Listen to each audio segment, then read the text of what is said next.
മഹാലക്ഷ്മി സീരിയലിൻ്റെ latest promo വിശേഷങ്ങളിലേക്ക് എല്ലാവർക്കും സ്വാഗതം.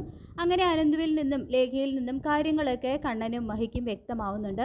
തന്നെ ഇങ്ങനെ ഒരു പരീക്ഷണ വസ്തു ആക്കി മാറ്റിയതിൻ്റെ നീരസവും അമർഷവും ഒക്കെ മഹിയുടെ ഉള്ളിലുണ്ട് കേട്ടോ. തുടർന്ന് മഹി കണ്ണനോട് പറയുന്നുണ്ട്, കണ്ണേട്ടനെ കുറിച്ചാണ് ആരെങ്കിലും ഇങ്ങനെ പറഞ്ഞിരുന്നതെങ്കിൽ ഞാൻ ഒരിക്കലും അത് വിശ്വസിക്കുമായിരുന്നില്ല എന്ന് പറയുമ്പോൾ കണ്ണൻ ഒരിക്കൽ പോലും മഹാലക്ഷ്മിയെ സംശയിച്ചിട്ടില്ല. ഇതെല്ലാം ഞങ്ങളുടെ പ്ലാനായിരുന്നു എന്ന് പറയുന്നുണ്ട് കേട്ടോ അനന്തു. ശേഷം കണ്ണേട്ടൻ കൂടി അറിഞ്ഞിട്ടാണോ ഇതൊക്കെ ചെയ്തതെന്ന് മഹി കണ്ണനോട് തുറന്ന് ചോദിക്കുമ്പോൾ അത് കേട്ട് കണ്ണൻ ശരിക്കും വല്ലാതാവുന്നുണ്ട്. ഇതേ സമയം ലേഖ പറഞ്ഞു കൊടുക്കുന്നുണ്ട്, ഞങ്ങൾ പറഞ്ഞല്ലോ മഹി, കണ്ണേട്ടൻ്റെ മഹിയെ 100% വിശ്വാസമായിരുന്നു. തന്നേക്കാൾ കണ്ണേട്ടൻ മഹിയെയാണ് വിശ്വസിച്ചത്. മഹി ഒരിക്കലും തെറ്റ് ചെയ്യില്ല എന്ന് കണ്ണേട്ടന് അത്രയ്ക്ക് ഉറപ്പുണ്ടായിരുന്നു. മഹിയാണ് ശരിയെന്ന് ഞങ്ങൾക്കും അറിയാമായിരുന്നു. പക്ഷേ എപ്പോഴോ സംശയത്തിൻ്റെ ഒരു ചെറിയ കരട് ഞങ്ങളുടെ ഉള്ളിലും വീണു. ഇന്നത്തെ കാലത്ത് കണ്ണേട്ടനെ പോലെ എന്തെങ്കിലും പോരായ്മയുള്ള ഒരാളെ സമ്പത്തിനോ പണത്തിനോ വേണ്ടിയല്ലാതെ ഏതെങ്കിലും പെൺകുട്ടി ആത്മാർത്ഥമായിട്ട് സ്നേഹിക്കുമോ എന്നായിരുന്നു ഞങ്ങളുടെ ഉള്ളിലുള്ള സംശയം. കണ്ണേട്ടൻ അപ്പോഴും മഹിക്ക് വേണ്ടി തന്നെയാണ് വാദിച്ചത്. ആ ബെറ്റിന് കണ്ണേട്ടൻ തയ്യാറായതുപോലും മഹിയാണ് ശരി എന്ന് തെളിയിക്കുന്നതിന് വേണ്ടിയായിരുന്നു എന്ന് ലേഖ നടന്നതെല്ലാം മഹാലക്ഷ്മിയോട് തുറന്നു പറയുന്നുണ്ട് കേട്ടോ.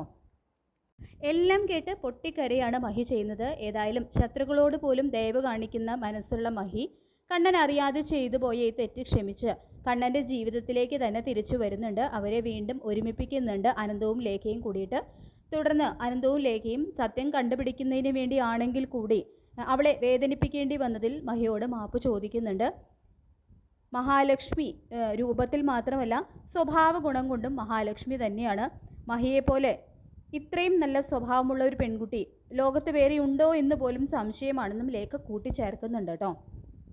പിന്നീട് ഇവിടെ കമലേശ്വരത്താണെങ്കിൽ വാമൻ ദുർഗയെ വിളിക്കുന്നുണ്ട്. എന്നിട്ട് പ്രതാപൻ പറഞ്ഞ കാര്യങ്ങളൊക്കെ അവരെ അറിയിക്കുന്നുണ്ട് കേട്ടോ. മോഹിനി അവളെ വിളിച്ചിരുന്നു എന്നും അപ്പോൾ അവൾ പൊട്ടിക്കരഞ്ഞു.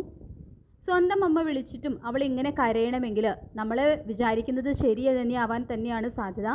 അവളെ ഇപ്പോൾ കണ്ണൻ ഇറക്കി വിട്ട് കാണും എന്ന് വാമൻ പറയുന്നത് കേട്ട് എല്ലാവരും സന്തോഷം കൊണ്ട് തുള്ളിച്ചാടുന്നുണ്ട് കേട്ടോ.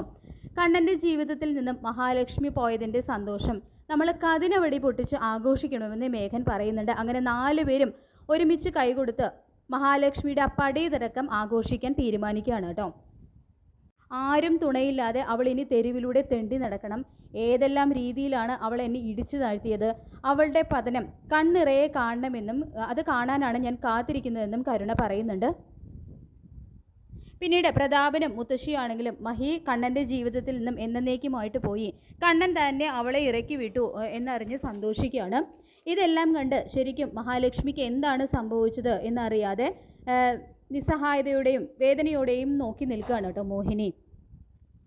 പക്ഷേ അവരുടെ ഈ സന്തോഷം എല്ലാം തല്ലിക്കെടുത്തിക്കൊണ്ട് അധികം വൈകാതെ തന്നെ കണ്ണൻ മഹാലക്ഷ്മിയെയും കൂട്ടി കമലേശ്വരത്ത് തിരിച്ചെത്തുന്നുണ്ട്. ഇത് കണ്ട് ഞെട്ടിവരച്ച് നിൽക്കുകയാണ് കേട്ടോ കരുണയും ദുർഗയും മേഘനും എല്ലാം. അങ്ങനെ മഹാലക്ഷ്മി സീരിയലിലെ വളരെ ത്രില്ലിംഗ് ആയിട്ടുള്ള മുഹൂർത്തങ്ങളാണ് വരാനായിട്ട് പോകുന്നത്. ഈ റിവ്യൂ ഇഷ്ടപ്പെട്ടെങ്കിൽ ലൈക്ക് ചെയ്യുക, ചാനൽ കൂടി ഒന്ന് സബ്സ്ക്രൈബ് ചെയ്യുക. താങ്ക്